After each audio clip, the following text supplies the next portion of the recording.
결과를 기다리며 초조하게 방안을 서성거린 적이 있으십니까? 우리의 일상에는 제법 그런 일들이 많이 있습니다. 시편 60편의 표제대로 본다면 다윗은 전투가 벌어지는 전선에서 좋은 소식을 초조하게 기다리고 있습니다. 이 전쟁은 사무엘하 8장에 기록되어 있으며 다윗의 군대는 유대 남부 지역을 침략한 에돔과의 전투에서 패배한 적이 있습니다. 에돔에서 빼앗긴 영토를 되찾기 위한 전투는 매우 힘든 과제였습니다. 이때 다윗은 가장 신뢰할 수 있는 장수인 요압을 가장 어려운 전선인 소돔 골짜기로 보내고 전선의 소식을 기다리고 있었습니다. 이는 다윗이 전쟁에서 승리하기 위해 가장 능력 있는 지휘관을 가장 중요한 지역으로 파견했음을 보여줍니다. 저는 이런 다윗의 모습을 통해 제자들에게 권능을 주시며 세상으로 보내신 주 예수의 모습이며 부활의 삶을 살고 있는 참된 그리스도인들을 바라보시는 주님의 시선이라고 생각합니다. 이렇게 시편 60편은 이스라엘 백성에게 하나님을 의지하고 승리를 얻도록 가르치는 지혜의 말씀으로 알려져 있습니다. 이 시는 레위 사람들에 의해 가르쳐졌으며 수산 에돗이라는 곡조에 맞추어 기도와 찬양으로 사용되었습니다. 이렇게 시편 60편은 하나님의 도움을 기다리는 사람들에게 희망과 위로를 주는 황금시로 여겨졌으며 이 시를 통해 이스라엘 백성은 하나님 안에서 승리하는 법을 배웠습니다. 1절부터 5절을 보면 이 시의 화자는 전선의 상황을 하나님께 호소하며 패배의 아픔에서 전쟁의 주관자이신 하나님께 도움을 청하고 있습니다.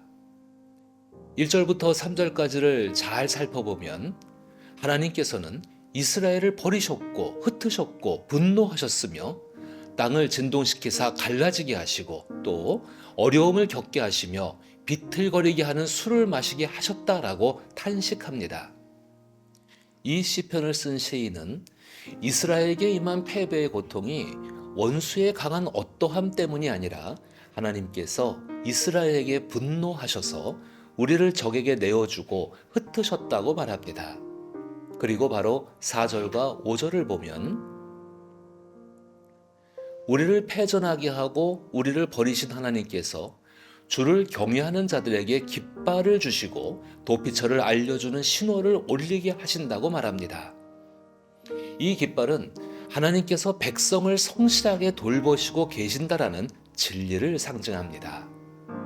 이처럼 우리를 패전하게 하신 하나님이 결국 우리를 구원하신다라는 내용은 구약 성경을 통해서 끊임없이 우리가 발견할 수 있는 내용입니다.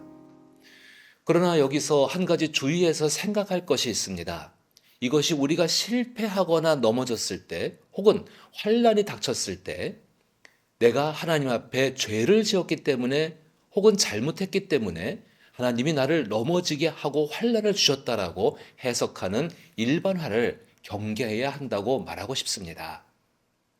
이 시에서 시인이 말하고자 하는 중요한 것은 절대절명의 순간에서 실패와 패배감이 드는 전쟁터 같은 삶 속에서 우리를 다시 일어서게 하는 힘이 무엇인가를 보도록 하는 것입니다.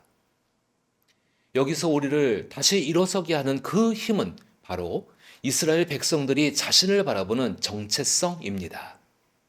현재 나의 상황에 대한 판단을 할 때 내가 싸워야 하는 대상, 내가 해결해야 하는 환경의 어떠함을 바라보는 것이 아니라 내가 패배를 하던 승리를 하던 하나님이 하셨다라는 고백이 주는 의미는 자신의 어떠함을 바라보는 시각에서 벗어난 하나님이라는 큰 우주에 속한 자신을 바라보는 정체성입니다.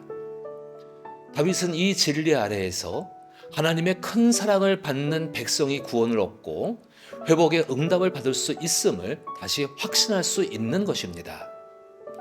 절망 가운데 다시 일어서는 용기는 하나님을 확신하는 것에서 나옵니다. 이제 시인은 심각한 패배와 치열한 전쟁 속에서도 하나님의 인격이 드러나길 바라며 과거에 약속하셨던 말씀을 떠올리며 하나님의 성실한 돌봄과 긍휼을 기억하며 기도합니다. 이러한 믿음은 하나님께서 사랑하는 백성에게 구원과 회복을 약속하시는 것으로 시인은 이 약속을 신뢰하고 있습니다. 6절부터 8절은 하나님의 승리에 대한 선언이며 하나님의 약속 가운데 예측하는 전쟁의 결과입니다. 6절에서 하나님이 그의 거룩하심으로 말씀하시되라는 표현은 하나님께서 과거에 이스라엘에게 땅을 주시면서 하신 말씀을 기억하는 것입니다. 그리고 6절에서 8절에 등장하는 지명들은 하나님의 말씀과 약속에 의해 이스라엘 백성들에게 주신 땅입니다. 그 땅에는 하나님의 인격이 나타날 것이 약속되어 있습니다. 하나님의 인격은 하나님의 다스리심입니다. 그리고 하나님께 운명을 건 사람들을 표현하는 에브라임과 유다를 약속을 이루시는 도구로 사용하심을 자신의 기도 속에서 확신하고 있습니다. 그리고 9절부터 12절을 보면 하나님께서 함께 하셔서 이루어 주시기를 바라는 기대를 말합니다. 특히 9절에서 화자는 하나님께 두 가지 중요한 질문을 합니다. 첫 번째 질문은 누가 나를 이끌어 견고한 성에 들이며 이고, 두 번째 질문은 누가 나를 에돔에 인도할까입니다. 이는 견고한 성으로 들어가기 위한 치열한 전투 속 에돔의 심장부까지 인도해 줄 자가 누구인지를 묻는 질문이죠. 이 두 가지 질문은 하나님의 인도하심과 승리를 얻을 수 있는 길을 찾는 기도자의 간절함을 나타냅니다. 사실 두 가지 질문 모두 우리가 그동안 의지하고 섬겼던 바로 여호와 하나님, 유일하신 하나님 당신뿐이라는 고백을 담은 질문입니다. 그러나 10절을 보면 1절에서 5절에 있는 참혹한 패전의 기억에 대한 경험적 불안이 담겨 있는 심정을 엿볼 수도 있습니다.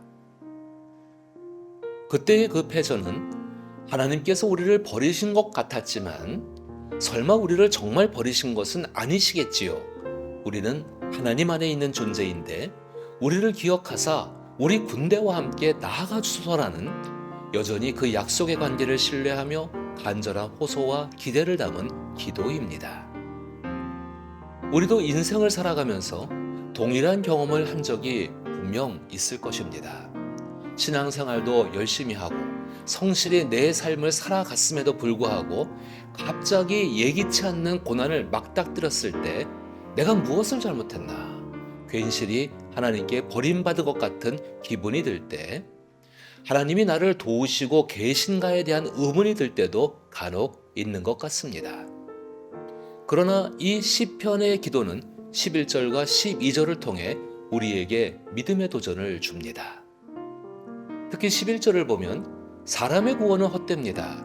나를 패하게도 하시고 승리하게도 하시는 분은 하나님이시기에 진정으로 나를 도우실 분은 오직 하나님이십니다라는 여전한 신뢰의 고백으로 다시 힘을 내도록 권면합니다.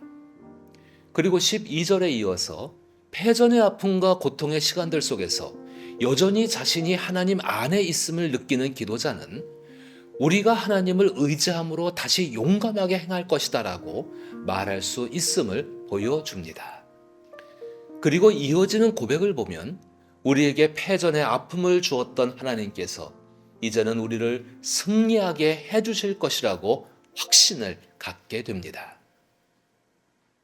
참으로 아이러니한 것은 세상 만물의 주인 되시고 전능하신 하나님을 믿고 살아가는 신앙인들에게 이 시편이 쓰여졌던 고대 이스라엘 사회나 신약 성경을 통한 예수 그리스도의 삶을 통해서나 그리고 이 시대를 살아가는 우리 신앙인들에게나 동일하게 패전의 아픔과 절망의 순간들이 찾아오는 것은 매 한 가지라는 것입니다.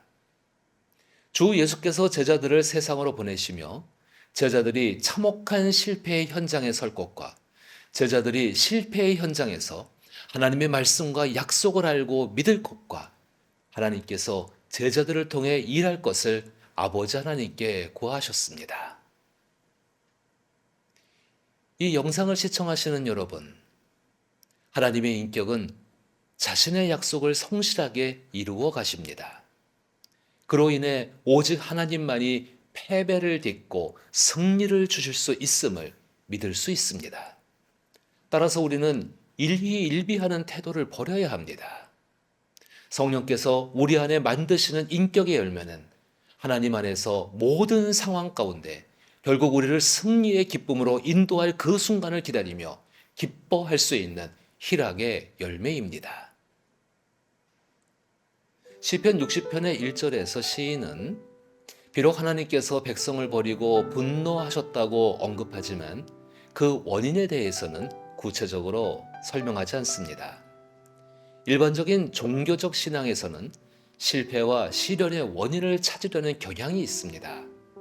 그러나 우리는 패배의 이유에 대해 몰두해 있기보다 오히려 분노하셨사오나 지금은 우리를 회복시키소서라는 메시지를 통해 하나님의 절대적 회복의 은혜를 바라보아야 합니다.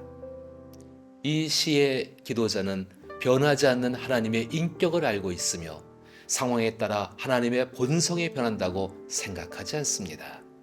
이는 하나님의 인격과 성품이 일관되고 변함없음을 인식하는 믿음의 표현이죠. 좋은 소식을 기다리며 기도하고 계십니까? 불안하고 초조한 마음이 있으면 하나님께 하나님을 확신함으로 얻는 희락을 달라고 기도하십시오. 이미 하나님은 전쟁터에서 일하고 계십니다. 실제로 기도하는 다윗의 마음이 하나님께 대한 확신과 기쁨으로 채워졌을 때 다윗이 보낸 요압이 소돔 지역에서 대승을 거두었다는 승전보를 듣습니다. 오늘날 우리 신앙인은 예수 그리스도의 승리로 인한 복음의 소식을 듣고 있습니다. 예수의 승리로 인한 하나님의 승리를 확신하며 당장의 초조함과 불안함 속에서 앞으로 다가올 회복의 날을 바라보며 희락과 평강이 여러분들의 마음을 주장하며 변함없는 하나님의 인격을 경험하는 하루하루를 살아갈 수 있기를 축복합니다.